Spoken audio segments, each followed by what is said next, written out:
पुलगाव नगर परिषदेच्या आगामी निवडणुकीसाठी विविध पक्षांचे पदाधिकारी, पत्रकार आणि नागरिक यांच्या उपस्थितीत नगर परिषद मुख्य सभागृहात प्राधिकृत अधिकारी तसेच उपविभागीय अधिकारी संजीव भावे यांच्या अध्यक्षतेखाली आणि मुख्याधिकारी विजय आश्रम यांच्या उपस्थितीत प्रभागनिहाय आरक्षणासाठी ईश्वरी चिठ्ठी सर्वांच्या समक्ष काढण्यात आली आणि जाहीर करण्यात आली।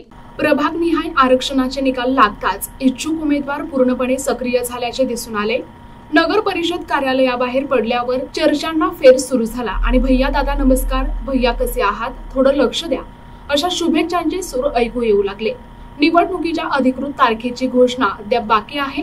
या आरक्षणाच्या सोडतीनुसार पुलगाव नगर परिषद अध्यक्षपद हे ओबीसी महिलेसाठी राखीव असून हे थेट जनतेतून निवडले जाईल। तसेच पुढील निवडणुकीत 11 महिला नगरसेविका असतील। यामुळे नगराध्यक्ष आणि नगरसेविका मिळून एकूण 12 महिला नगर परिषदेत असण्याची शक्यता निश्चित झाली आहे। याचाच अर्थ पुढील 5 वर्ष पुलगाव नगर परिषदेत महिलांचा राज असणार आहे। आता हे पाहणं बाकी आहे की नगराध्यक्ष पदासह सत्तेचा ओट काँग्रेस, भाजपा की अपक्षांच्या बाजूला बसतो हे येणारा काळच ठरवेल। प्रतिनिधी जावेद खान, NTV न्यूज मराठी, वर्धा।